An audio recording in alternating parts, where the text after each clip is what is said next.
Bueno, en primer lugar yo quisiera agradecer la invitación de Desco Ciudadanos a través de Ramiro García y también felicitarlos, ¿no? Por estar impulsando esta experiencia de universidad libre que me hace recordar a la época de las luchas de los obreros entre 1919 y 1920, de los anarcosindicalistas en la época del gobierno de Leguía, cuando dos jóvenes peruanos intelectuales, me refiero a José Carlos Mariate y Víctor Raúl Aya de la Torre, iniciaron toda una serie de actividades educativas en las universidades populares Manuel González Prada.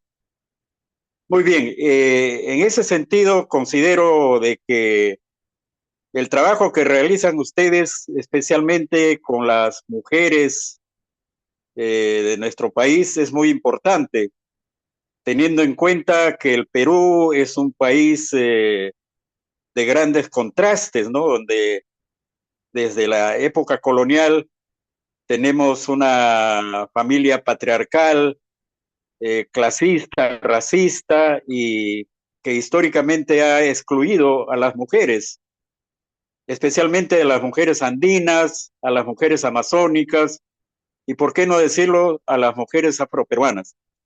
En ese sentido, actualmente, en pleno siglo XXI, hablar de experiencias y organizaciones comunitarias es un reto y desafío, porque estamos asistiendo a una situación muy compleja, donde las fuerzas fundamentalistas, no solo religiosas, sino también económicas y políticas, pretenden condenar a la insignificancia a los sectores populares, en especial a las mujeres. Entonces, considero de que la organización comunal y la organización popular es muy importante.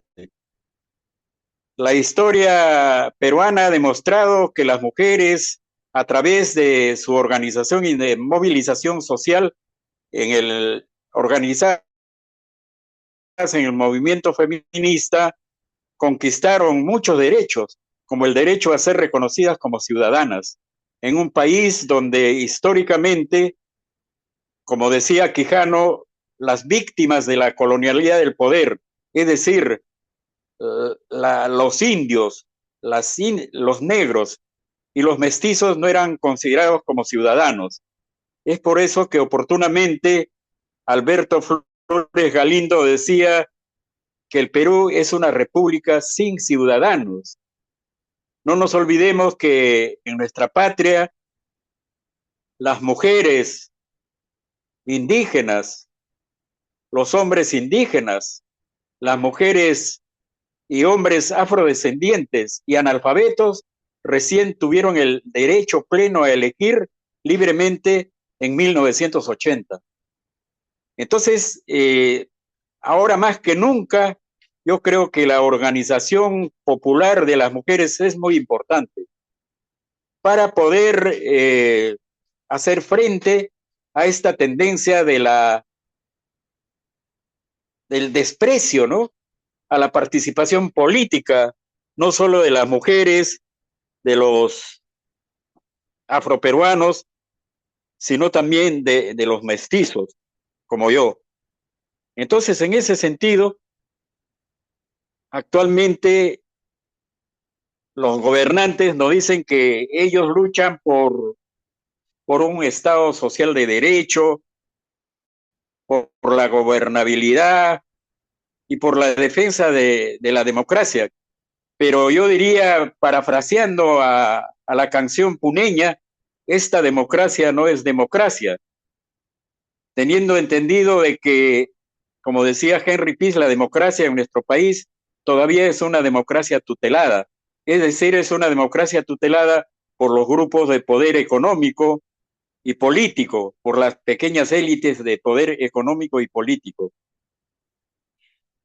Y actualmente, frente a la profunda crisis que atraviesa el Perú, una crisis no solo social, política, económica, cultural, sino también ética y moral, la democracia ha sido secuestrada, yo diría sin temor a equivocarme, por organizaciones criminales con careta de partidos políticos.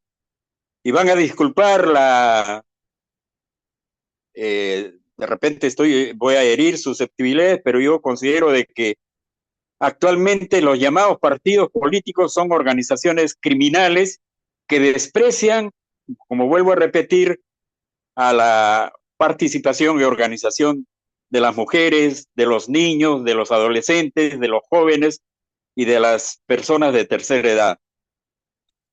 Aló, ¿me están escuchando? Sí, perfecto. Se le escucha muy bien. Aló, ¿me escuchan?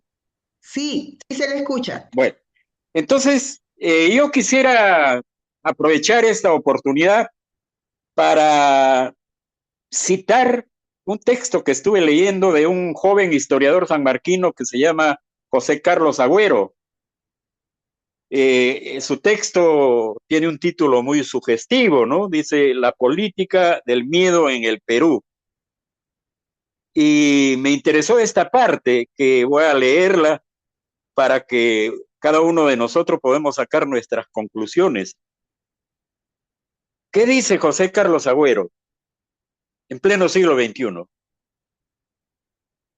Con mucha razón, intelectuales, funcionarios y gente de a pie se pregunta si tiene sentido conmemorar los 2 siglos de nuestra independencia, de nuestra fundación como república bajo ese contexto.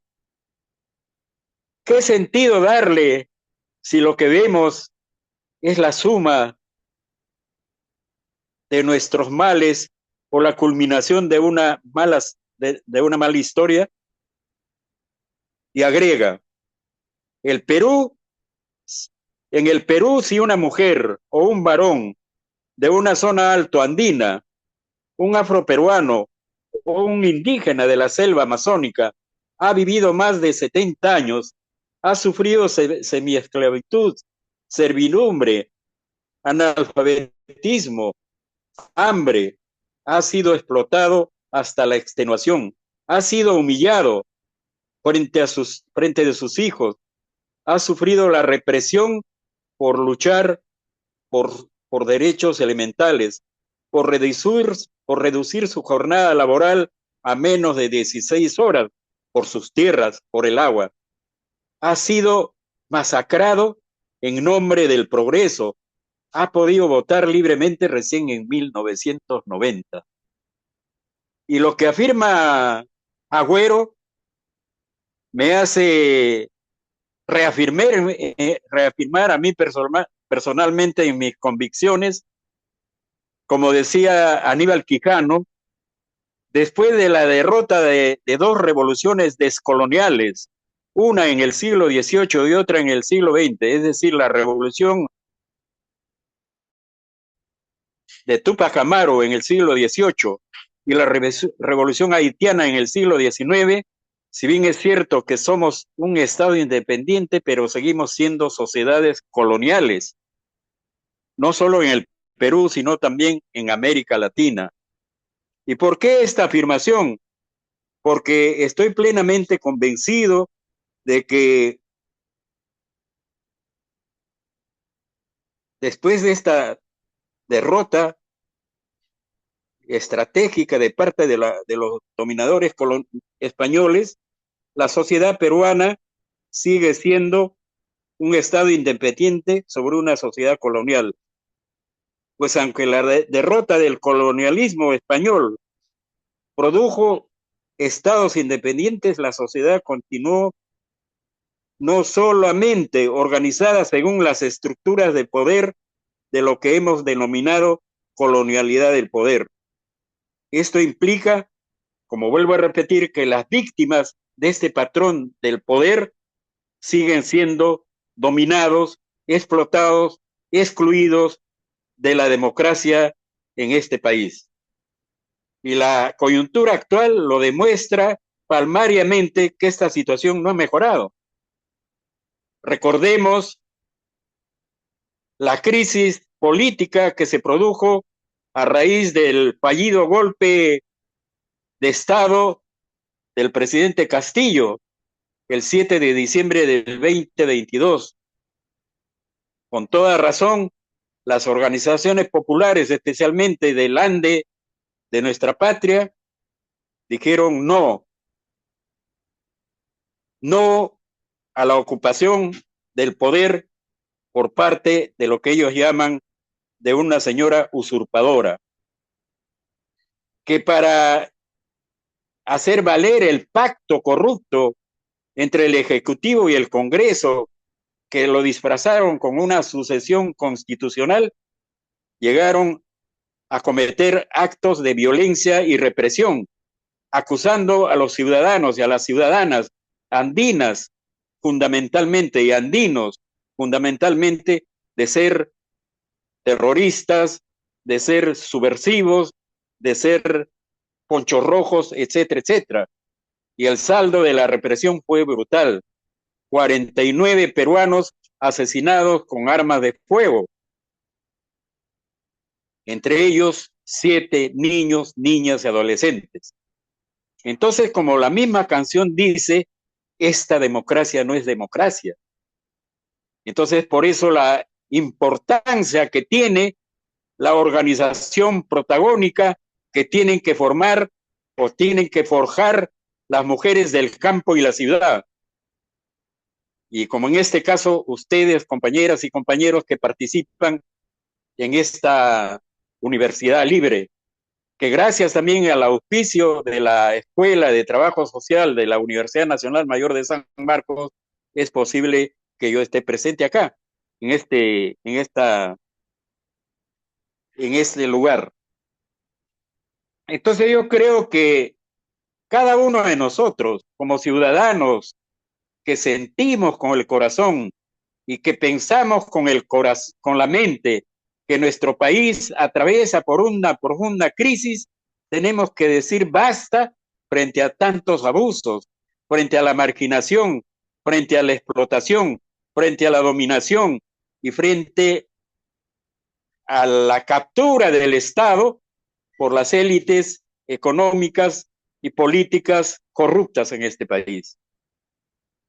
Entonces, yo quisiera repetir nuevamente lo que dice José Carlos Agüero. Dice, el Perú ha sufrido dictaduras, violencia política, autoritarismo, ha vivido la discriminación brutal y el machismo, ha sido denigrado por hablar su lengua. Una mujer peruana de 60 años posiblemente esté casada con la persona que la violó y todo ello fue legal. Otras mujeres aún más jóvenes han tenido hijos de agentes de seguridad que abusaron de ellas durante el periodo de violencia política. Y otras pueden contar cientos de miles de testimonios sobre la violencia de género que viven a diario y que es minusvalorada por la justicia. Y esa era la normalidad hace 3 meses. Un peruano del siglo XX ha conocido de cerca la agonía que dejan las enfermedades de los pobres, la viruela, la anemia, la tuberculosis, la malaria, el dengue, el cólera, el VIH y ahora el SIDA-19, perdón, el COVID-19. Ha aprendido el himno nacional y lo ha cantado en la niñez y ha sido una peruana a su manera y hasta ahora sobrevive a esta historia de la República. Es por ello tan trágico que sean los viejos que esos hicieron, que sean los viejos esos que hicieron vivir lo que no conocemos como nuestro país, lo que ahora los que ahora sufren los resultados de nuestra larga historia de desapego. Entonces, compañeras y compañeras, en este país hemos vivido a lo largo de 205 años de vida republicana, encuentros y desencuentros históricos. Y más pesan los desencuentros históricos. Y es por eso que jamás debemos olvidar la violencia política que vivió nuestro país en la década de 1980 al 2000. No nos olvidemos que después de haber sufrido especialmente las mujeres andinas, amazónicas y por qué no decirlo también las mujeres costeñas, violaciones, violencia, desprecio, etcétera, ¿no? No fueron reconocidas como ciudadanos por el Estado. Entonces, nuestras mujeres, nuestros hombres y nuestros niños estuvieron entre dos fuegos. El fuego de la violencia terrorista de Sendero Luminoso y el fuego de la violencia terrorista del Estado, que después de la caída de la dictadura asesina y corrupta de Fujimori, el gobierno de transición nombró una comisión de la verdad y reconciliación nacional, que el 28 de agosto del 2003, su presidente, el filósofo Salomón Lerner Febres, empezó el discurso de entrega del informe final de esta comisión con las siguientes palabras. Hoy le toca al Perú confrontar un tiempo de vergüenza nacional. Con anterioridad, nuestra historia ha registrado más de un trance difícil, penoso, de postración o deterioro social, pero con seguridad ninguno de ellos merece estar marcado tan rotundamente con el sello de la vergüenza y la deshonra como el que estamos obligados a relatar. Las dos décadas finales del siglo XX son, es forzoso decirlo, sin recelos, una marca de horror y de deshonra para el Estado y la sociedad peruana. Yo me pregunto y les pregunto a ustedes, compañeras, ¿cuántos años han pasado después de la presentación de este informe de la Comisión de la Verdad y Reconciliación, el 28 de agosto del 2003? Más de 22 años, 22 años. ¿Y cuál es la respuesta de los personajes que ejercen el patrón del poder del Estado y nos gobiernan? ¿Cuál es la respuesta? ¿Hemos dicho algo nosotros? ¿Hemos levantado nuestra voz de protesta frente a la violación de los derechos humanos, frente a la promulgación de leyes que protegen a los asesinos, que protegen a los delincuentes? ¿Hemos dicho algo? No hemos dicho nada. Entonces, es muy importante la organización y participación de las mujeres, fundamentalmente, para tener una nueva sociedad, una sociedad más digna, más humana, más libre, más democrática y también más rebelde. Porque no podemos permitir de ninguna manera que nos sigan tratando con desprecio, con odio. Paradójicamente, estos personajes que nos han conducido a esta situación dicen pues que los caviares, que los terrucos son los que crean odio, y eso es falso. Y es por eso, compañeras y compañeros, tenemos que, como decía Aníbal Quijano, ahora más que nunca, transitar por el camino de la subversión organizada. Y cuando decía Quijano por el camino de la subversión organizada, decía que tenemos que forjar nuestros órganos de participación y autogobierno de poder popular, que sí es posible hacerlo, que no lo estamos haciendo de repente. Y yo, cuando hablo de autogobierno y poder popular, quiero recordar la década de 1973 en Villa El Salvador.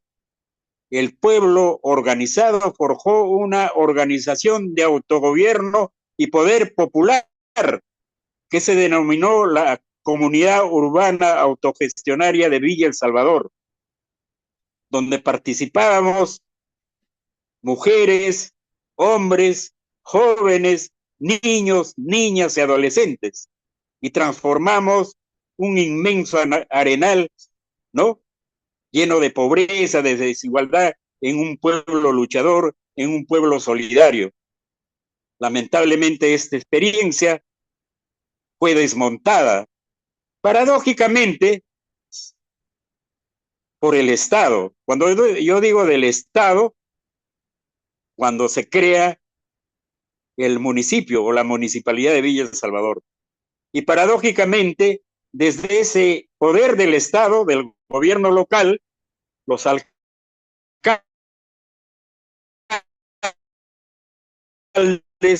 entre comillas, democráticos, se alternizaron al movimiento popular. Y ahora, por ejemplo, lo que fue la Cuaves, lo que es Villa El Salvador, es un distrito gobernado por corruptos, por alcaldes corruptos, como la familia Iñigo, que se turnan en el poder, ¿no? El hermano, el tío, el primo, etcétera, etcétera. Y eso sucede no solo en Villa El Salvador, sino en todo el territorio nacional, no solo en los gobiernos locales distritales, sino también en los gobiernos provinciales, municipales, provinciales y también, ¿por qué no decirlo?, en los gobiernos subregionales. Entonces, como dice Efraín González de Olarte, estamos viviendo una descentralización pasmada. Y como bien dice el mismo autor, lo único que se ha descentralizado es la corrupción y la impunidad, que lo vivimos cotidianamente.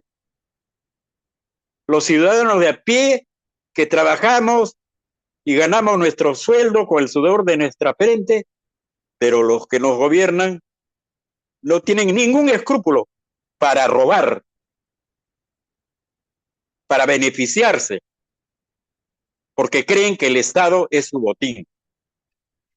Entonces, en ese sentido, compañeras, es muy importante la organización y la participación protagónica, como yo digo, especialmente de las mujeres, porque las mujeres en el Ande, en la Amazonía y también en la costa son nuestras mejores economistas, las que nos dan vida, los que nos dan amor, los que se preocupan por el cuidado de la familia. Es por eso mi admiración a las mujeres de Lima Metropolitana, especialmente a las mujeres que frente a la situación de pobreza, de desigualdad, de miseria, para no morir de hambre, organizan pues los comedores populares, las ollas comunes, etcétera, etcétera. Claro, como una actividad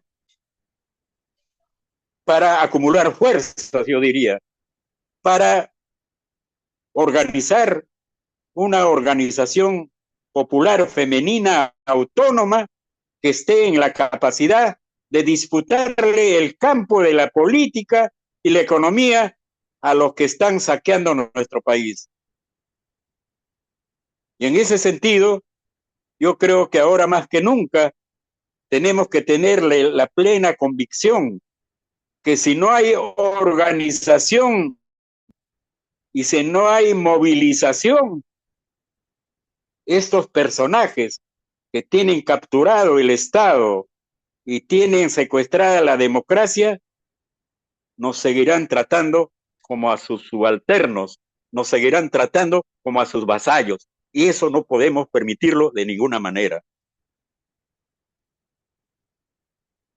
Miren, yo quiero citar también a Jorge Basadre,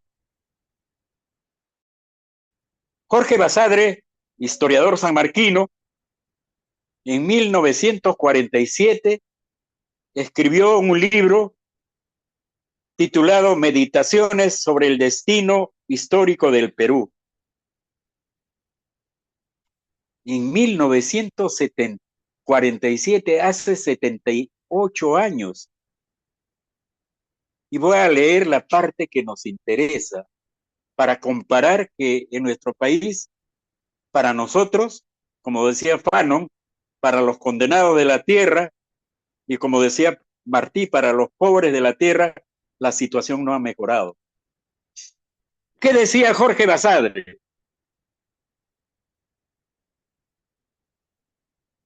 La promesa de la vida peruana, sentida con tanta sinceridad, con tanta fe y con tanta abnegación por próceres y tribunos, ha sido a menudo estafada o pisoteada por la obra coincidente de tres grandes enemigos de ella: los podridos, los congelados y los incendiarios.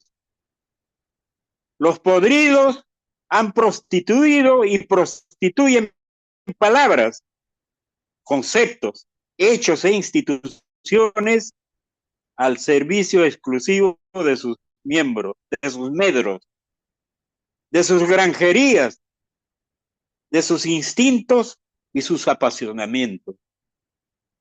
Los congelados se han encerrado dentro de ellos mismos.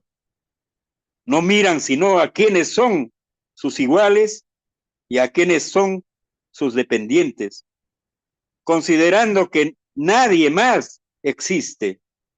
Los incendiarios se han quemado sin iluminar, se agitan sin construir. Los podridos han hecho y hacen todo lo posible para que este país sea una chacra. Los congelados lo ven como un páramo y los incendiarios quisieran pretender, quisieran explosivos, verter veneno. La clave del futuro está allí. Que el Perú se escape del peligro.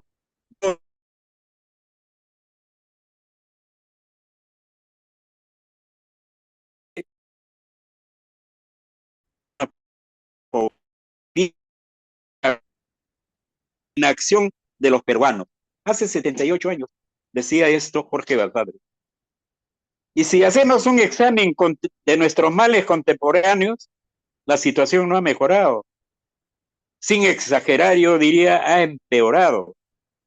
Porque tanto los podridos, los congelados, así como los incendiarios, nos siguen dominando y han hecho del Perú, que actualmente sea un país donde existen tres virus. El virus del neoliberalismo, esto lo decía Samir Amin, un economista egipcio. El virus letal de la corrupción e impunidad, y COVID-19, que nos asoló y que causó la muerte de más de 200,000 peruanos y dejó en la orfandad a casi 1.500.000 niños y adolescentes. Y yo quiero parafrasear acá a dos economistas, Carlos Ganosa Durán y Andrea Stiglitz Watson, que tienen un libro sugerente. Estos tres virus demostraron que el Perú está calato, que nos han vendido el falso mito del crecimiento económico, del progreso, del bienestar, pero con los hechos no existe. He ahí el reto y desafío de cada uno de nosotros para poder transitar vuelvo a repetir, como decía Quijano, por el camino de la subversión organizada para hacer de nuestro país un país verdaderamente democrático, un país donde se respeten los derechos humanos, es decir, los derechos civiles, políticos, económicos y culturales, y por qué no decirlo también, los derechos ambientales, que están siendo destruidos por los que ejercen el patrón del poder y del Estado en este país, que no tienen ningún escrúpulo para, en nombre del progreso, destruir nuestra casa común, que es la madre tierra, nuestra Pachamama. Entonces, compañeras y compañeras, ustedes como dirigentes, seguramente como líderes comunales en sus distintas comunidades, tienen la responsabilidad histórica de educar y organizar. Y acá yo voy a citar a Leonardo Boff, este teólogo brasileño que tiene un montón de libros que ha escrito, entre ellos La Tierra está en nuestras manos, una nueva visión del planeta y de la humanidad. ¿Qué dice Boff, Leonardo Boff? Los grandes cambios que están teniendo lugar en la Tierra, por una parte, la introducción de la comunicación global a través de Internet y de las redes sociales, y por otra parte, la gran crisis ecológica que pone en peligro el sistema vida y el sistema tierra, para impedir este apocalipsis, la educación debe ser otra, distinta de la que predomina hasta ahora. Hasta ahora, ¿qué predomina? Pues, como decía Freire, una educación bancaria, que nos mete una serie de información, pero no nos enseñan a pensar, no nos enseñan a comprender. Entonces, sigue vos, dice, no basta con el conocimiento, necesitamos conciencia, una nueva mente y un nuevo corazón. Necesitamos también una nueva práctica. Es urgente que nos reinventemos como humanos, en el sentido de inaugurar una nueva forma de habitar el planeta con otro tipo de civilización. Como solía decir Hannah Arendt, podemos informarnos durante toda la vida sin llegar nunca a educarnos. Entonces hoy tenemos que reeducarnos, cada uno de nosotros, compañeras. Si bien es cierto que todo parece, que todo proceso educativo desempeña las siguientes tres imprescindibles pilares. Uno, nosotros tenemos que aprender a conocer, tenemos que aprender a pensar, tenemos que aprender a hacer, tenemos que aprender a ser, es decir, a reconocernos como seres humanos con dignidad. Y tenemos que aprender a convivir entre los diferentes. No nos olvidemos que nuestro país es un país pluricultural, plurilingüe, pluriétnico. Como decía Ricardo Palma, el que no tiene de Inga, tiene de Mandinga. Entonces,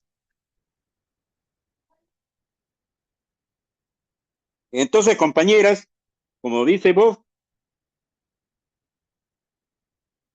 dada la nueva situación, que es tan difícil, que es tan compleja, no solo para los peruanos, sino para la humanidad, convendría añadir dos dimensiones imprescindibles: aprender a cuidar y aprender a espiritualizarse. Para cumplir eficazmente esta nueva crisis, esta nueva misión, es preciso previamente rescatar la inteligencia cordial, sensible y emocional, y para ella hablar de cuidado y de espiritualidad apenas tiene sentido. La causa radica en el hecho de que todo sistema moderno de enseñanza se funde en una razón intelectual, instrumental y analítica que constituye una forma de conocer y dominar la realidad, convirtiendo en mero objeto, no solo al ser humano, sino a la madre naturaleza. Es por eso que tenemos que educar, teniendo como base el amor, el afecto, la ternura, porque no obstante los tiempos de violencia, de racismo, de exclusión, de estigmatización, hay espacios para la ternura, para formar al hombre y la mujer del siglo XXI, que tenga corazón de carne y no corazón de piedra. Esa es nuestra tarea. No nos olvidemos que la educación es el factor clave para el desarrollo humano. Entonces, compañeras y compañeras, porque acá no hay compañeros. Yo me he acostumbrado a repetir pues la palabreja compañeros y compañeras. Entonces, como líderes comunales, organizadas, ¿no? Tenemos que ser verdaderas revolucionarias. Tenemos que ser soñadoras. Tenemos que ser amantes del buen vivir, de la vida buena. Tenemos que ser poetas. Tenemos que ser defensores de los derechos de la naturaleza, porque no se puede ser revolucionaria sin amor y sin ternura en las manos. Y comprometido, cada uno de nosotros comprometidas con la condición humana de los condenados de la tierra. Y es por eso que una lideresa organizada, del campo popular, tiene que ser una luchadora por una educación ética y política para el desarrollo humano y para formar ciudadanos con valores que les permita desenvolverse de manera autónoma, responsable y consciente en la sociedad.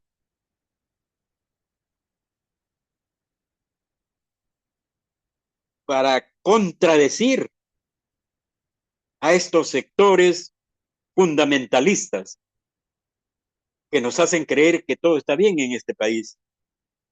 Es por eso que nuestra meta, nuestro objetivo estratégico tiene que ser participar organizada y políticamente en la organización popular para ocupar los espacios de poder en los gobiernos locales, distritales, provinciales, regionales y por qué no decirlo en el gobierno nacional, pero no para lucrar, como lo hacen muchos. Por ejemplo, quiero citar a un personaje que yo conocí en Villa Salvador, cuya hermana se inmoló por defender la democracia y el Estado de Derecho contra el terrorismo. Me refiero a María Elena Moyano. Pero la otra hermana que decía, pum, pum, pum, suena mi corazón, ahora dice, pum, pum, pum, suena mi corazón comprometido con la corrupción y con la impunidad de los puquis montesinistas, de los puquis serronistas. Y entonces yo creo y estoy convencido, si llegamos a hacer el ejercicio del poder en cualquier nivel del aparato del Estado y del gobierno, tenemos que buscar el bien común, fundamentalmente el bien común, ¿no? Para el bienestar social y de este modo contribuir para el buen vivir de cada uno de nosotros. No hay otra alternativa. Estamos a escasos meses de elegir a los nuevos gobernantes. Presidente de la República y el Congreso de la República. Entonces, tenemos que saber discriminar lo bello, lo bueno, lo malo y lo feo, y desechar lo malo y lo feo, especialmente a las fuerzas políticas criminales que pretenden prolongar la agonía, la agonía del pueblo peruano más allá del 2026. Por eso tenemos que estar bien atentos y tenemos que saber elegir. Nunca más fujimontesinistas, nunca más fujiapristas, nunca más fujicerronistas, nunca más fujiacuñistas, nunca más fujiporquistas, nunca más fujiaxiopopulistas, porque todos estos están podridos y han modificado la constitución fujimontesinista que tanto defienden para quedarse más allá del 2026. Entonces, salvar al Perú de esta banda de delincuentes está en nuestras propias manos. Depende de nosotros. Y tenemos que indignarnos, compañeras. ¿Cómo es posible en un país donde 7 millones de peruanos no tengan servicios de agua potable y alcantarillado, donde el 31% de nuestros niños y niñas que tienen menos de 5 años viven en situación de pobreza, donde 1.500.000 adolescentes entre 15 años ni estudian ni trabajan? ¿Cómo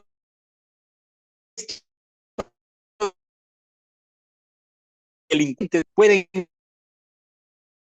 aumentarse de sueldos? Acaban de aprobar un aumento de algunos del Tribunal Constitucional, de la Junta Nacional de Justicia, de la Defensoría del Pueblo, etcétera, etcétera. Esos llamados tribunos, que para mí son abogánster, ganan cerca de 1.000 soles. Trabajamos con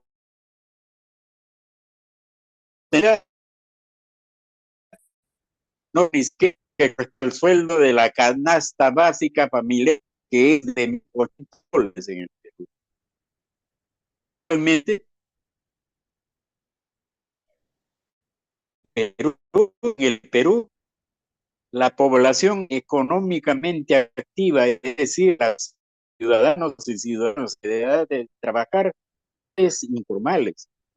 Y eso es un insulto a nuestra dignidad. Es un desprecio a nuestra dignidad de seres humanos. Es un desprecio a la lucha de la mujer andina, costeña, amazónica. Y disculpen la dureza de mis palabras. Yo soy una persona de la tercera edad, ya tengo 81 años, y nunca había visto tanto cinismo, tanta mentira, ni en la época de la República Oligárquica,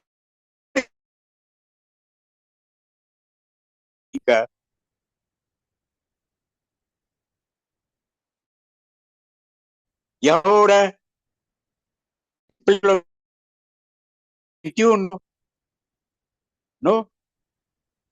Estos delincuentes están el presente y el futuro de nuestros niños, niñas y adolescentes. Por tanto, el único camino que nos queda es la organización y la movilización. Y al respecto yo quiero citar a un sociólogo francés que ya murió, que se llamaba Pierre Bourdieu. Él, entre tantas de sus reflexiones decía, el neoliberalismo es una máquina infernal que destruye vidas humanas y destruye la naturaleza.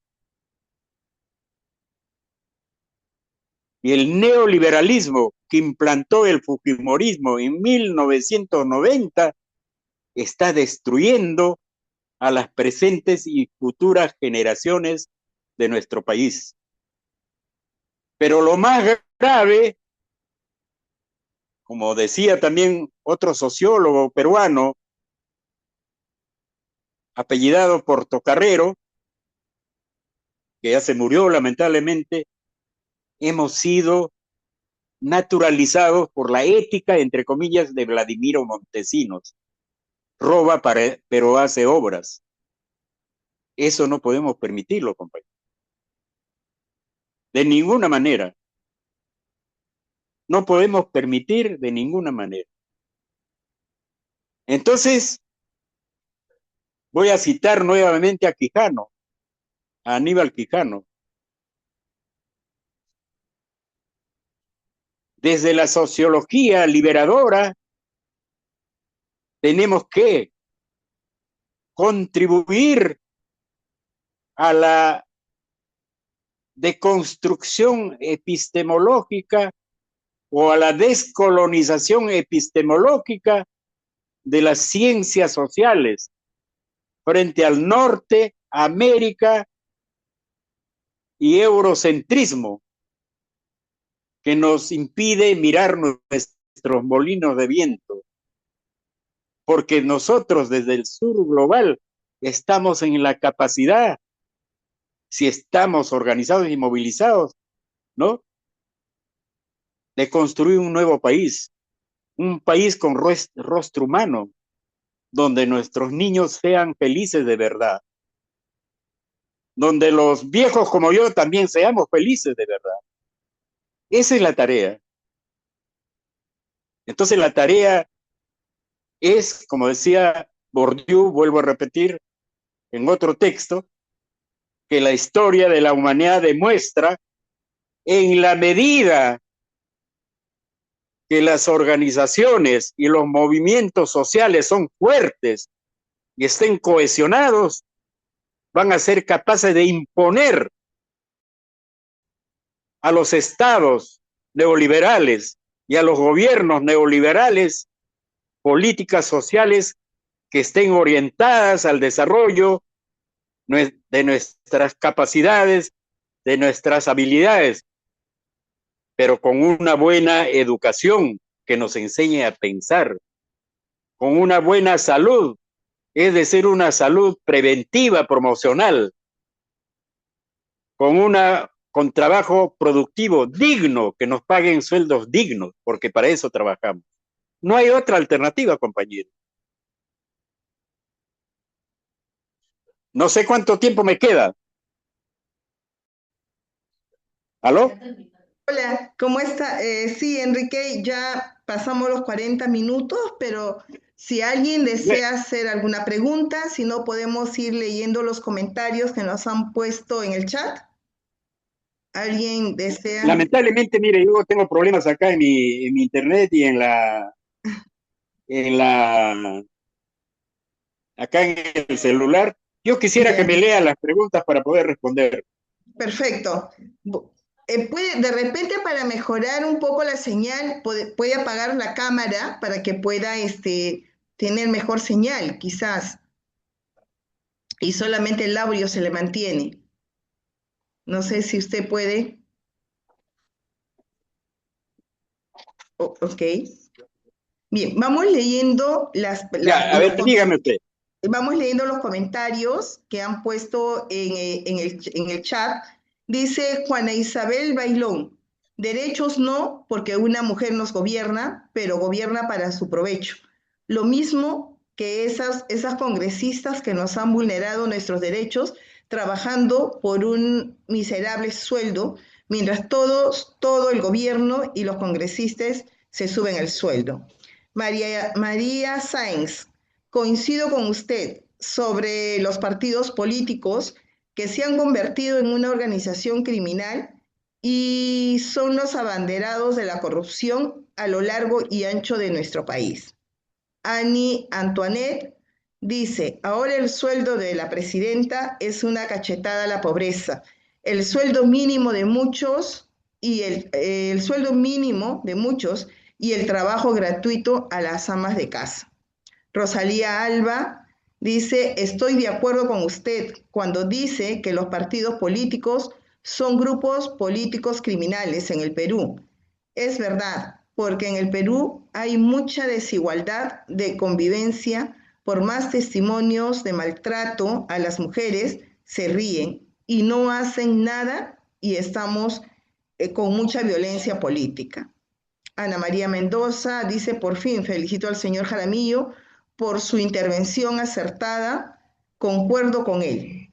Gloria del Piélago dice, doctor, ¿usted considera que debemos olvidar lo que hizo el expresidente Vizcarra con las vacunas y el oxígeno?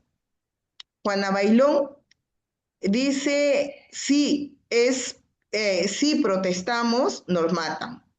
Rosa Urbano, quienes nos gobiernan han perdido el respeto al pueblo.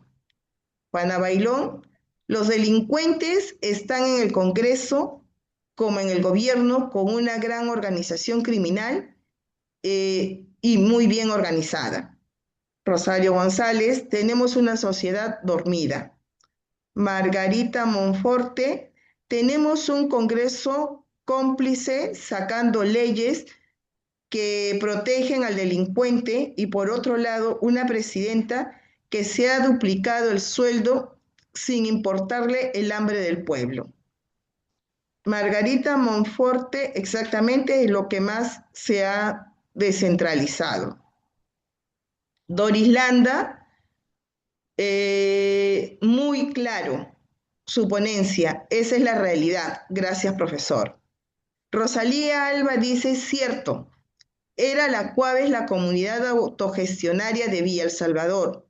Lo felicito porque nos ha hecho recordar lo vivido en Villa El Salvador, pero hemos sido las mujeres que organizadas hemos sacado adelante a Villa El Salvador haciendo muchas marchas con fe y perseverancia de muchas mujeres vivas, las mujeres organizadas de Villa El Salvador.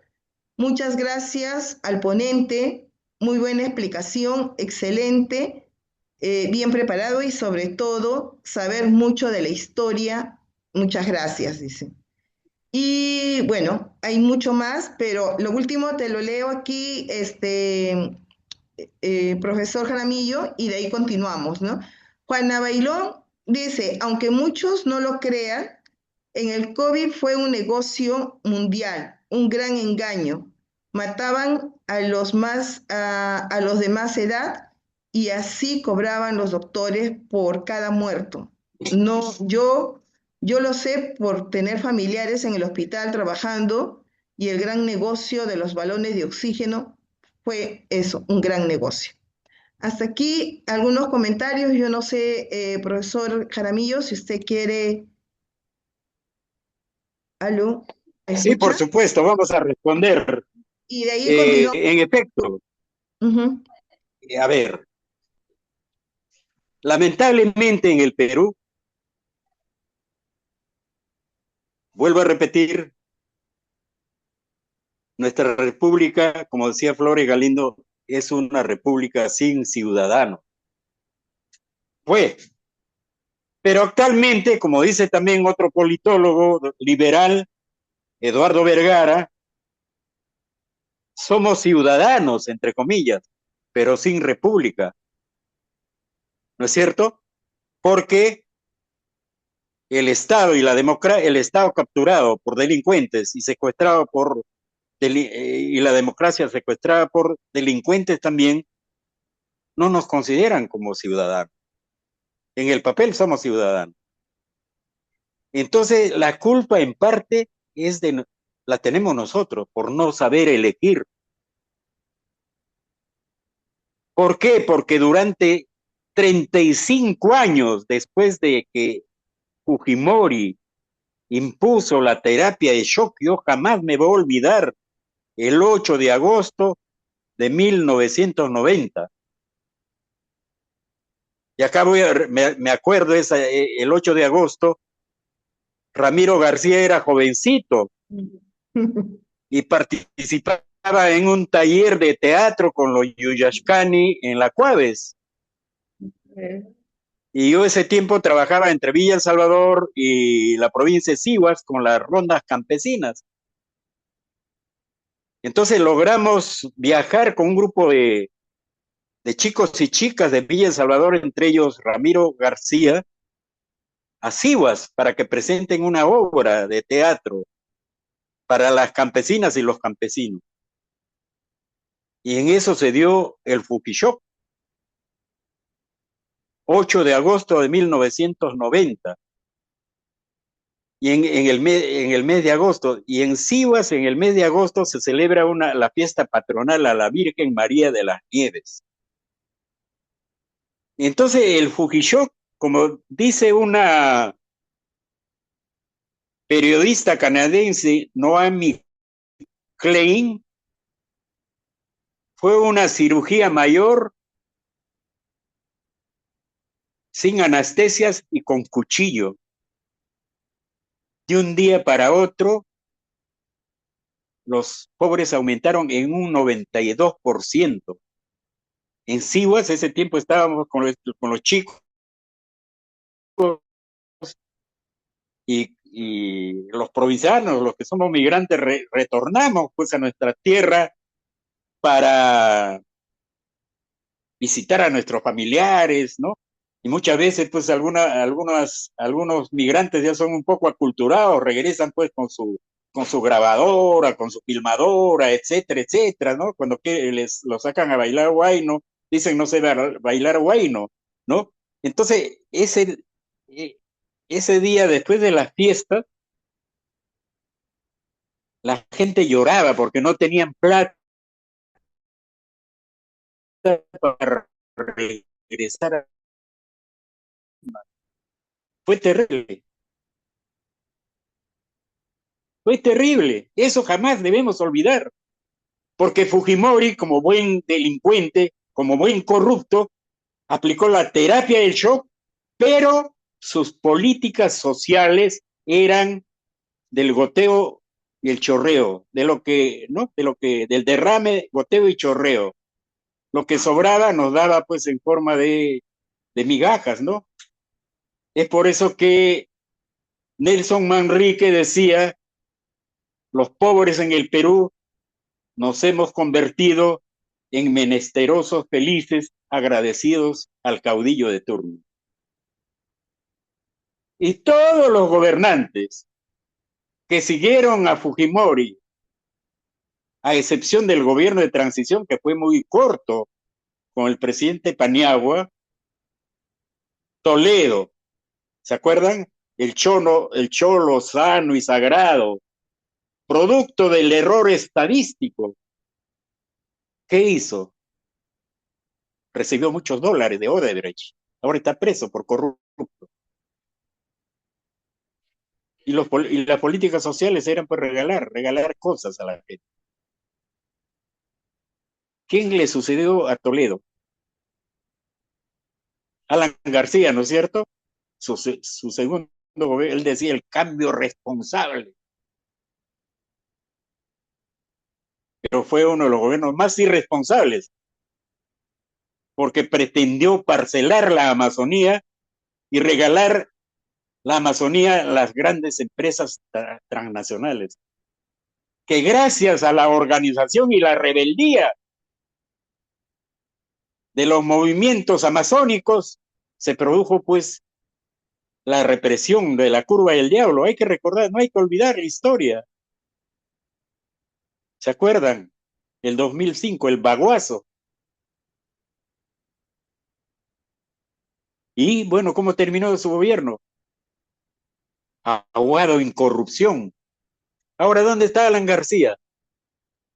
Los apristas dicen, los que quedan, ¿no? Dicen, fue un acto heroico porque se suicidó por defender su dignidad. ¿Qué dignidad? Le habían descubierto que está embarrado hasta el cuello por la corrupción de esta gran empresa brasileña Odebrecht. ¿Quién le sucedió a García Pérez? Ollantumala, ¿no es cierto? Hay que recordar la historia, pues por eso la memoria histórica es muy importante, que ofreció el cambio, la transformación del país. Pero en la práctica, primero decía agua y no oro, y después reprimió violentamente, ¿no? Cayó en manos de la corrupción también, ¿no? En manos de los grupos de poder económico. Fue un gobierno represivo. Y hizo algunas, quiso curar el cáncer con aspirina. Creó el MIDIS, Ministerio de Desarrollo e Inclusión Social. Yo me reía, crecer para incluir. ¿Cómo voy a crecer si el modelo económico, claro, crece, pero no incluye, excluye? Y bueno, creo esos programas Caliwarma, bueno, ustedes están viendo qué hizo Caliwarma. Le han cambiado de nombre, pero sigue envenenando a nuestros niños con carne de caballo, etcétera, etcétera, ¿no? Con alimentos para perros. ¿Dónde está Humala? Está preso por corrupto. ¿Quién sucedió a Humala? PPK, Pedro Pablo Kuczynski, un viejo lobista. Ustedes son muy jóvenes, pues casi todos, seguramente las compañeras que están en el auditorio son jóvenes. Kuczynski fue el presidente del Banco Central de Reserva en el primer gobierno del arquitecto Belaúnde en 1963. Está ligado a las grandes empresas norteamericanas. Entonces, cuando se produce el golpe militar del 3 de octubre de 1968 y la instauración del gobierno revolucionario de la Fuerza Armada que encabezó Velasco Alvarado, que dicho sea paso, una dictadura militar produjo un terremoto político, pues, porque nacionalizó el petróleo, nacionalizó, dio la ley de reforma agraria, dio la ley de reforma de la educación, la ley de la reforma de la empresa, etcétera, etcétera, etcétera. En el fondo lo que Velasco quiso hacer un capitalismo de Estado fuerte. Pero como siempre en el Perú, los grupos tanto de ultraderecha y de ultraizquierda son negacionistas, lo acusaron, los de la derecha lo acusaron a Velasco de ser comunista. Y los de ultraizquierda, entre ellos me acuerdo de Rospigliosi, en esa época su chapa, el Rospigliosi pues era del grupo de vanguardia revolucionaria, su chapa era el gusano. Decía, el gobierno de Velasco es un gobierno fascista, es un gobierno reformista, ¿no? Por eso es bien importante conocer la historia. Entonces Kuczynski, cuando Velasco toma militarmente Talara y recupera el petróleo para los peruanos, Kuczynski pagó subrepticiamente muchos millones de dólares a la International Petroleum Company, que era dueño del complejo de Talara, y se mandó mudar se fugó a Estados Unidos. Ya después regresó, pues, porque en el Perú, pues, los delincuentes regresan cuando ya todo está en paz, porque nosotros no tenemos memoria histórica. Bueno, y Kuczynski, durante el segundo gobierno de la UNDE, fue ministro de Economía, durante el gobierno de Toledo fue ministro de Economía, fue el que negoció el gas de camisea, entregó, ¿no?, el gas de camisea a las grandes empresas nacionales, ¿no?, para que vendan el gas a precio de ganga. Un viejo lobista, corrupto, y lo elegimos los peruanos. Y se vio obligado a renunciar porque en ese tiempo, el 2016, en el Congreso había una apabullante mayoría fujimorista, 76 congresistas, que lo obligaron a renunciar y le dio la amnistía política al delincuente Fujimori. Hay que recordarnos quién sucede a Kuczynski. Martín Vizcarra, ¿no es cierto? El popular lagarto. Metido en corrupción, también ahora le están investigando por corrupto. Se vacunó, ¿no?, como todos esos señores, en pleno COVID-19, mientras los peruanos de a pie morían. Muchos peruanos hemos perdido a queridos familiares. Bien, bien, profesor. Continuamos con con los 2021, continuamos el con los pueblo peruano comentarios. elige a Pedro Castillo porque ofreció hacer cambios. Y hay que decirlo, Castillo perdió la oportunidad histórica para darle un nuevo rumbo al Perú. Estuvo metido también coqueteando con actos de corrupción. Y bueno, dio su fallido discurso de golpe de Estado el 7 de diciembre y le sucedió, entre comillas, constitucionalmente, esta señora, Boluarte, que dice: yo soy la primera mujer presidente andina, pero es una andina misti. En el Ande, en mi tierra, ¿quiénes son los mistis? Son los herederos de los hacendados, que siguen despreciando a los campesinos humildes, tanto hombres, mujeres, niños y niñas. Y esta señora es eso, tiene esa calaña, ¿no? Bien, Entonces, toda esta clase política en el Perú cree que el Estado es su botín. Y acá voy a citar a un economista que se llama Óscar Ugarteche. Él tiene un libro muy importante que se llama Adiós Estado, bienvenido mercado. Se refiere a la época del Fujimorismo, ¿no? Cómo se llevaban miles de millones de dólares, ¿no? Por ejemplo, se embolsicaron 6.000 millones de dólares producto de la venta de las empresas públicas. Se la echaron al bolsillo hasta ahora. Entonces, Ugarteche dice: en el Perú siempre ha habido corrupción.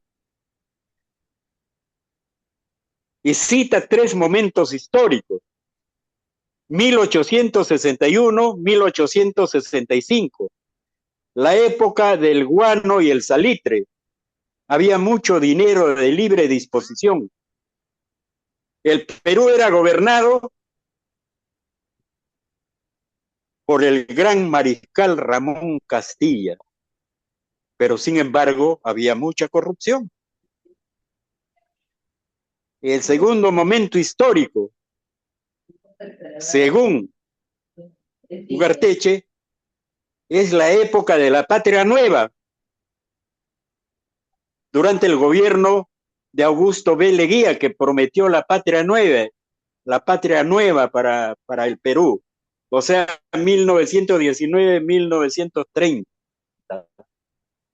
¿En qué consistía la patria nueva para Leguía? En que abrió las puertas de la economía en el Perú para el ingreso del capital norteamericano y para la construcción de los enclaves mineros, metalúrgicos y agroindustriales. Los enclaves mineros en la CR Pasco Cooper Corporation, la fundición de la Oroya y las grandes empresas agroindustriales en toda la costa del Perú.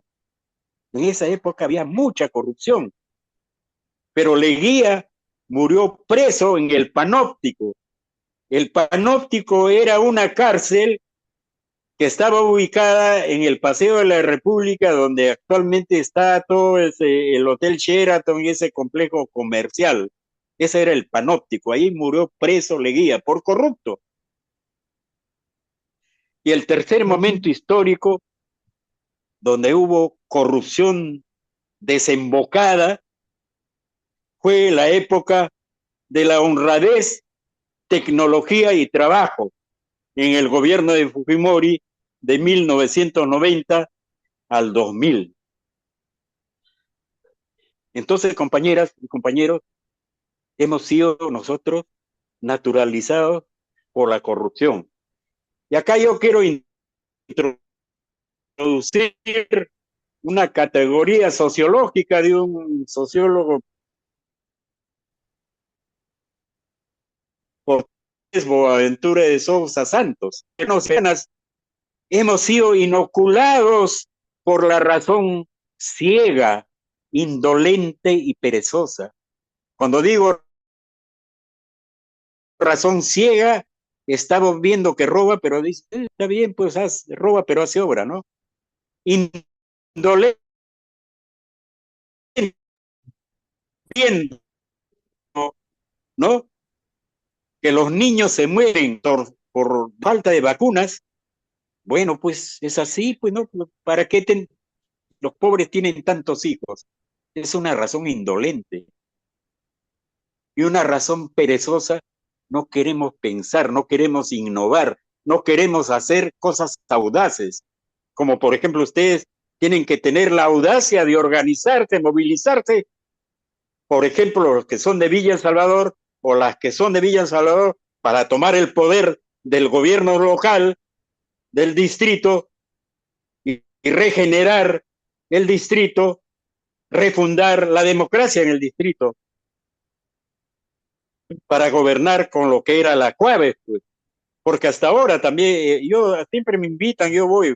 Hay algunos compañeros de mi época, que son muy pocos los que viven. Los principales, por ejemplo, el compañero Apolinario Rojas, el compañero Antonio Aragón, el compañero José Bautista Flores, el compañero Eugenio Vallejos, el compañero Luis Juan Arbañil Barba, Luis Peso Guisado, ellos que son de mi época, la compañera Irene Ortiz y otros ya se han ido al infinito. Entonces yo creo que hay formas de ir reactivando espacios de autogobierno y poder popular. Pero para eso tenemos que estar preparados, pues, ideológicamente, ética y moralmente. Tenemos que ser incorruptibles. Tenemos que señalar y poner el dedo en la llaga.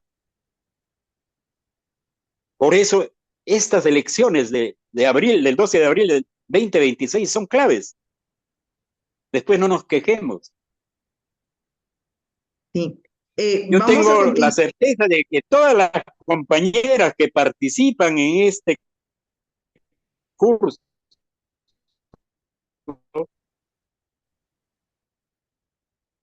me gusta el título, son personas que sienten y piensan. Es la condición humana de los más pobres. Y en ese sentido, la pelota está en nuestra cancha, compañeras. No sé si he contestado las preguntas. Continuamos con los comentarios y preguntas en el chat, ¿no?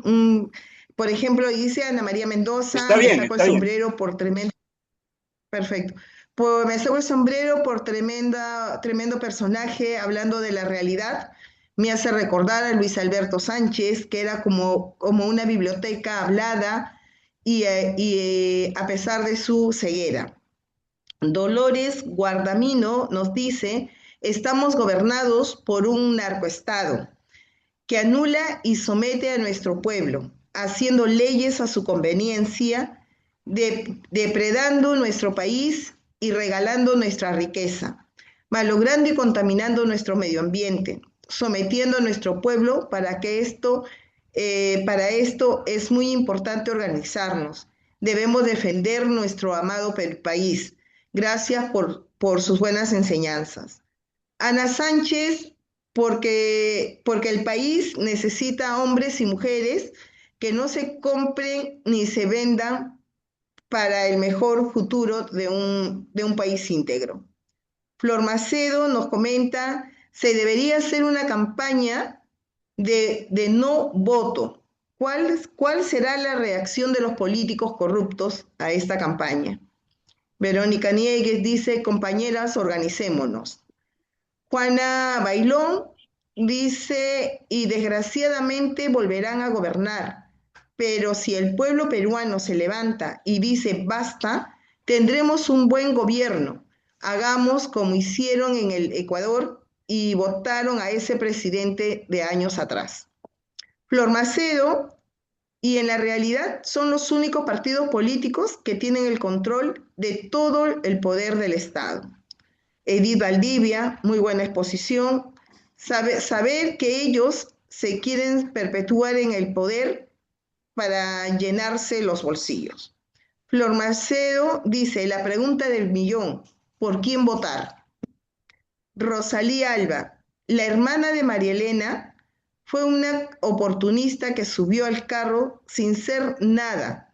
La muerte de la negrita María Elena ha servido para que la hermana, sin ser nada, ahora es congresista y todavía fujimorista. Es una oportunista chabacana. Juana Corman, mi pregunta, estimado amigo, sabemos que hay 43 candidatos.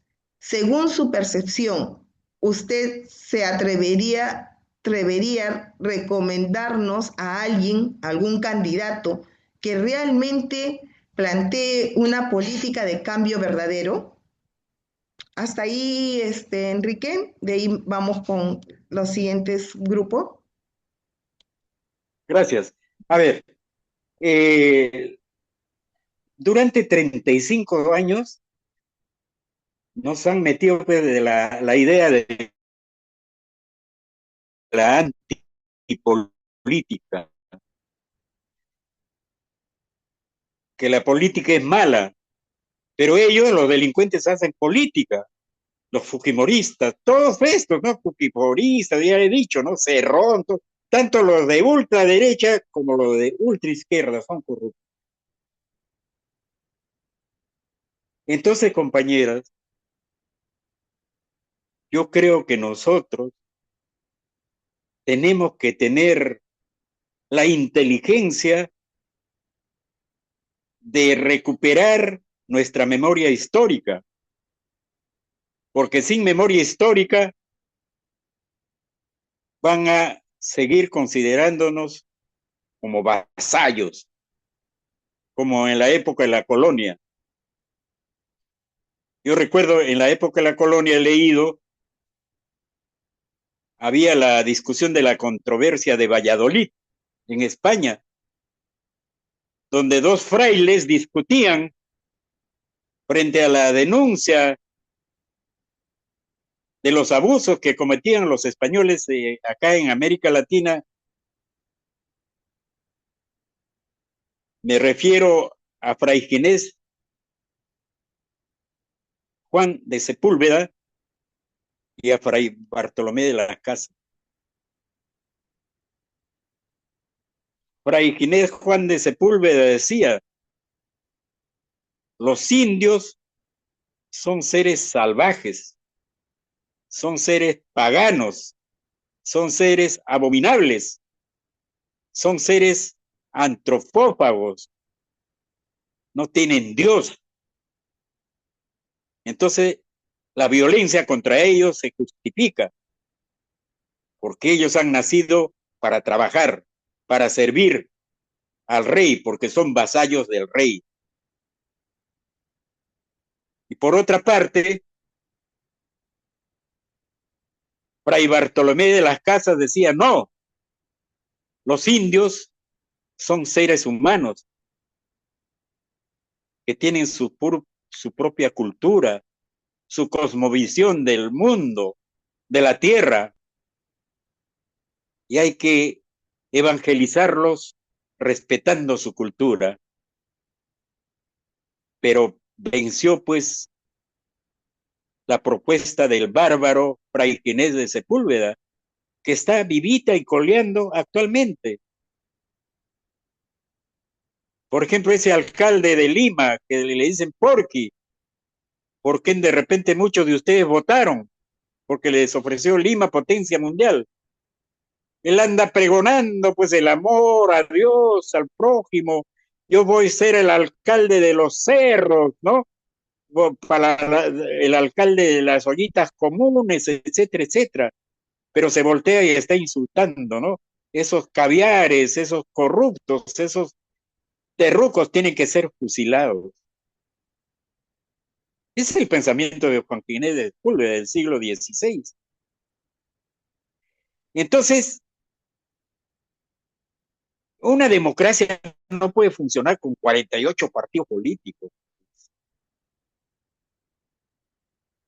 Es una burla, ¿no? A la inteligencia de los peruanos. Porque hay pues para todos los gustos, ¿no? Pero la mayoría de ellos sin un proyecto histórico. Cuando yo digo sin un proyecto histórico, sin un proyecto de nación, ¿qué quieren hacer del Perú durante los próximos 50 años? En términos de la economía, en términos de la educación, en términos de la salud, en términos de la producción, etcétera, etcétera, etcétera. No nos olvidemos que el Perú es un país primario exportador. Como dice Ugarteche, exportamos piedras desde la época de la colonia. Cuando dice exportamos piedra, exportamos minerales. Entonces no hay empleo, pues. Entonces seguimos siendo un país fracturado. Y acá voy a citar a Francisco Durán, que escribió en su libro que escribió en el 2007, Perú, país fracturado, donde conviven la formalidad, la informalidad y la economía delictiva. Y donde dice el Perú está fracturado, ¿no?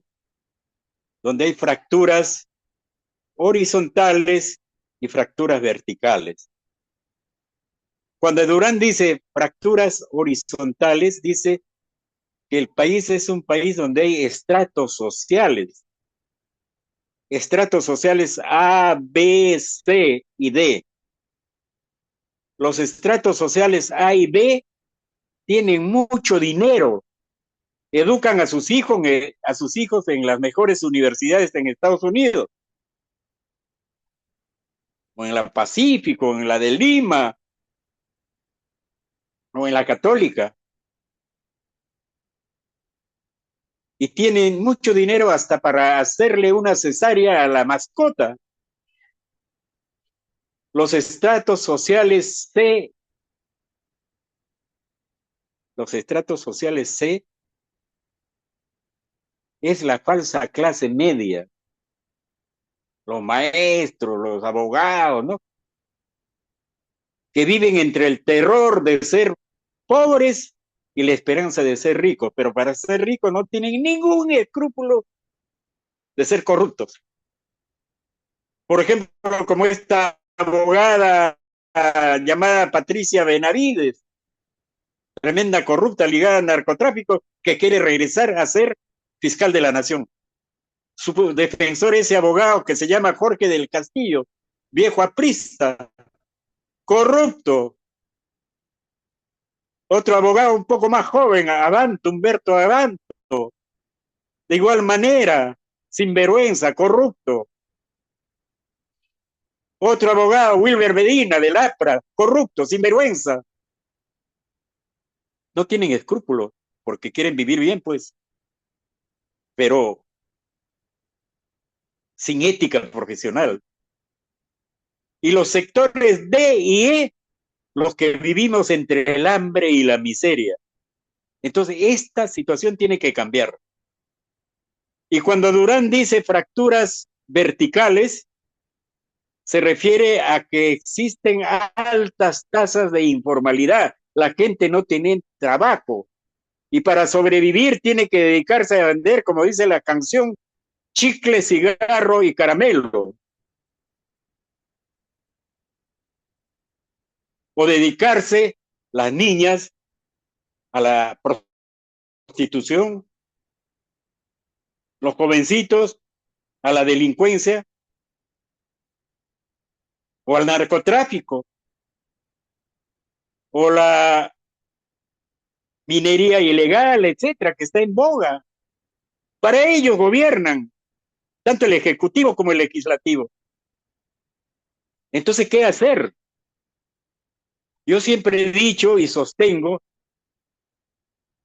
que ojalá los partidos de centro izquierda, es decir, cuando yo digo centro izquierda, digo los liberales y los socialistas, entre comillas, tengan la capacidad de organizar una gran coalición democrático y popular, ¿no?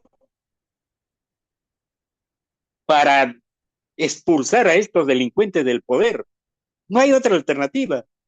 Si no, estamos condenados a la insignificancia. Estamos condenados al desprecio. Estamos condenados a que nos traten como a súbditos, como a vasallos. Y eso no somos nosotros. Nosotros somos ciudadanos con derechos. Somos ciudadanos con dignidad. Entonces ustedes, si participan o tienen amigos en los grupos progresistas, tienen que obligarlos a que formen esta gran coalición democrático y popular para darle un rostro más humano a la sociedad peruana. Porque no podemos convivir con los delincuentes. No podemos convivir con la economía delictiva. Basta ya, compañeras. Ustedes son jóvenes. Tienen hijos e hijas. Tienen que pensar en ellos y en ellas. Y acá quiero repetir, quiero parafrasear una pregunta que Pierre Bourdieu les hacía a los franceses en 1976. Miren cuántos años. A los sindicalistas franceses, porque ya se daban cambios también en la sociedad francesa. Pero no cambios para bien, sino a favor de los grandes capitalistas. Les decía a los dirigentes sindicales, les interpelaba haciéndoles la siguiente pregunta: ¿en qué tipo de sociedad quieren vivir ustedes, sus hijos y sus nietos? Yo les hago la misma pregunta a cada uno de ustedes. Y en mis clases, tanto en pregrado como en posgrado en San Marcos, esta pregunta es cotidiana en cada una de nuestras clases. Entonces, compañeras, tenemos que ser conscientes de que la situación es muy grave, la situación que estamos viviendo. La situación que estamos viviendo es una situación de terror, que muchos adolescentes y jóvenes están enfermos de la salud mental. Y una mejor demostración de la enfermedad de la salud mental, especialmente de los jóvenes de la clase media alta, de los estratos sociales A y B, que estudian acá en el Perú, se están suicidando en universidades, por ejemplo, en la Universidad Católica, en la Universidad de Lima, hay una universidad tecnológica en Barranco, ¿no? Donde una familia, yo no podría mandar a mis hijos ni a mis nietos a estudiar ahí porque cobran mucho. Entonces la situación es muy grave, porque estamos asistiendo a la brutalidad de la economía global, que es el neoliberalismo. Eso tenemos que tener en claro, porque los padres del neoliberalismo, von Hayek y Milton Friedman, no creían en la democracia, porque ellos decían cada uno individualmente resuelve sus problemas. Y es por eso que tanto la educación, la salud ha sido mercantilizada, no hay empleo, etcétera, ¿no? Entonces tenemos que rescatar estos espacios para cultivar el pensamiento crítico, para hacer del Perú pues una sociedad realmente democrática. Como voy a citar a dos autores, Boaventura de Sousa Santos y Adela Cortina, una filósofa española, dice, Boaventura de Sousa Santos dice, una democracia de alta intensidad. Cuando dice una democracia de alta intensidad, quiere decir una democracia participativa y protagónica. Pero para que haya participación y protagonismo, tiene que haber organización.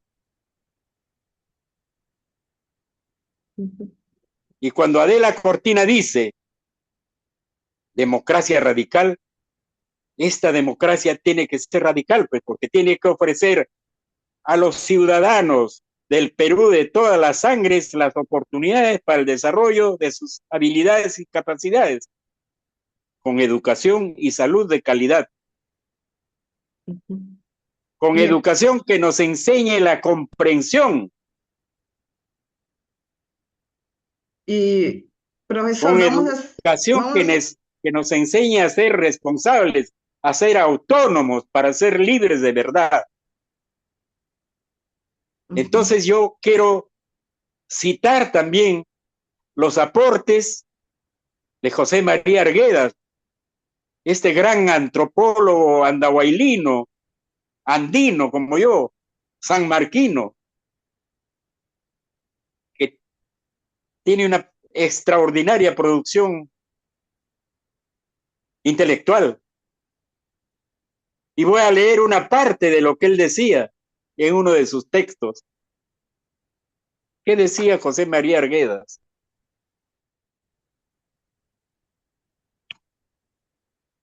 Mi niñez pasó quemada entre el fuego y el amor. De allí nacen la fuerza y la esperanza que llevarán a un pueblo a hacer lo que Tupac Amaru no pudo, a bajar desde las tierras que les fueron arrebatadas hacia Lima, como las interminables filas de hormigas de la gran selva, a avanzar con regocijo no extinguido, con la relampagueante alegría del hombre sufriente que tiene el poder de todos los cielos, están cercando a la gran ciudad que los maltrata, son conscientes de su fuerza.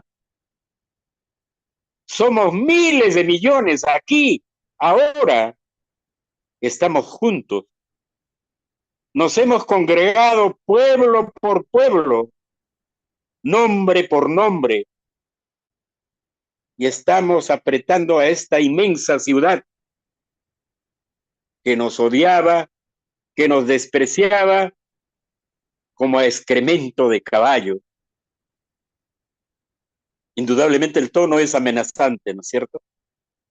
No obstante, el mayor castigo para este centro de la opresión y el despojo será convertirlo en pueblo de hombres que entonen los himnos de las cuatro regiones, de nuestro mundo, en ciudad feliz, donde cada hombre trabaje, en inmenso pueblo que no odie y sea limpio como la nieve de los dioses montañas, donde la pestilencia del mal no llega jamás.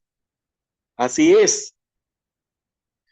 Así mismo ha de ser, Padre mío, así mismo ha de ser, en nombre, en tu nombre, que cae sobre la vida como una cascada de agua eterna que salta y alumbra todo el espíritu y el camino, sin odios que encierren al ser humano con amor de calandria, de paloma encantada. ¿No podemos hacer esto, compañeros? compañeras, y para eso es necesario educar, organizar en nuestra casa, en nuestra comunidad, con nuestra familia, en la escuela, en la universidad, en la comunidad, en el distrito y en esta gran urbe que Sebastián Salazar Bondi llamaba Lima la horrible. Entonces nosotros no hay que ser demagogos como Porky para decir Lima potencia mundial. Tenemos que rescatar a Lima y al Perú para que sea una sociedad donde se respete la condición humana, donde se respete la naturaleza, donde exista democracia participativa, donde exista democracia radical. No hay otra alternativa, compañeras. Tenemos que hacerla a como dé lugar. Está en nuestras propias manos. Para eso tenemos que buscar la unidad en la diversidad. Tenemos que buscar acuerdos, puntos de consenso, que todos estemos de acuerdo en luchar contra la corrupción, porque todos estamos de acuerdo en luchar contra el crimen organizado, porque todos estamos de acuerdo en luchar más digna por una vida donde nos permita tener un trabajo donde nos paguen lo justo.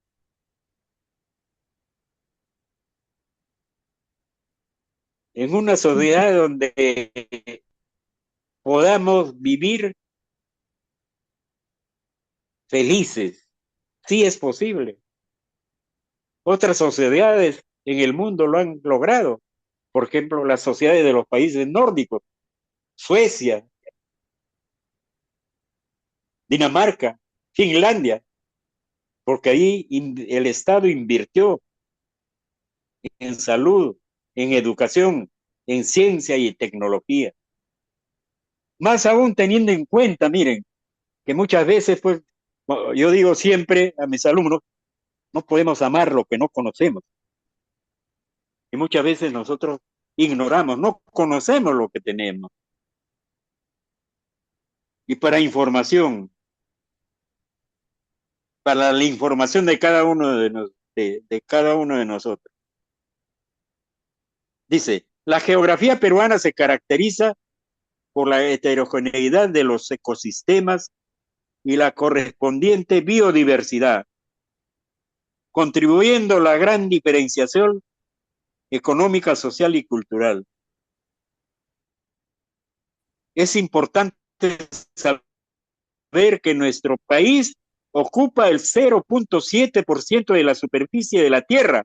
Sin embargo, tiene 84 de las 102 zonas de vida que existen en el mundo y 28 de las 32 de los 32 tipos de clima. Es uno de los 5 países con mayor diversidad biológica y uno de los mayores centros de germoplasma de especies domésticas de la flora y fauna del mundo.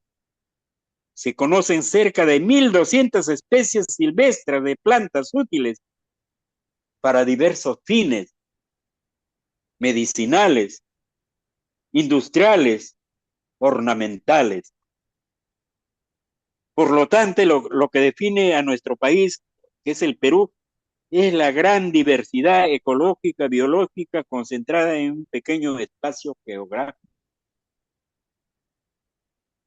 Entonces, parafraseando a un economista de la Universidad del Pacífico, Jürgen Schulz, yo me pregunto, ¿somos pobres porque somos ricos? O como decía Raimondi, estamos sentados en un banco de oro. Entonces, compañeras, es hora de despertar. Ujú. porque, como dice un dicho popular, porque unidos y organizados podemos mover montañas.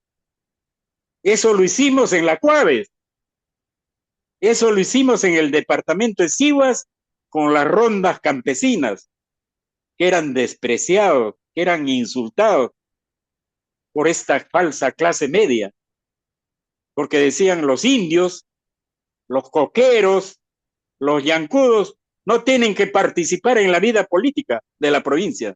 Ellos tienen que dedicarse tan solo a cuidar sus animales y a dedicarse a la agricultura. Este pensamiento colonial aún está vigente. Tenemos que luchar contra este pensamiento colonial. Entonces, compañeras y compañeros, compañeras, la solución está en nuestras propias manos. Estamos advertidos y ojalá seamos capaces pues, de contribuir a una gran coalición democrático y popular para expulsar del poder a estos delincuentes. No se dejen convencer con regalos que van a empezar ya, con promesas. Y Bien. acá para terminar, Ujú. tenemos que leer, informarnos. Por ejemplo,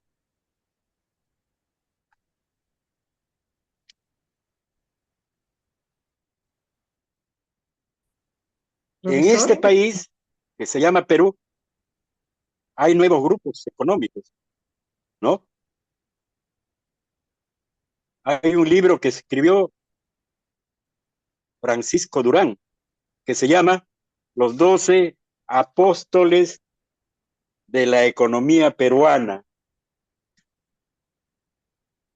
Son los grupos económicos familiares que dominan el Perú, tanto costeños como provincianos. Y entre los 12 apóstoles de la economía peruana está, ¿saben quién? El señor Acuña, César Acuña, que es dueño de la Universidad César Vallejo y dueño de ese partido, entre comillas, que se llama Alianza para el Progreso. Tiene plata como cancha, pues.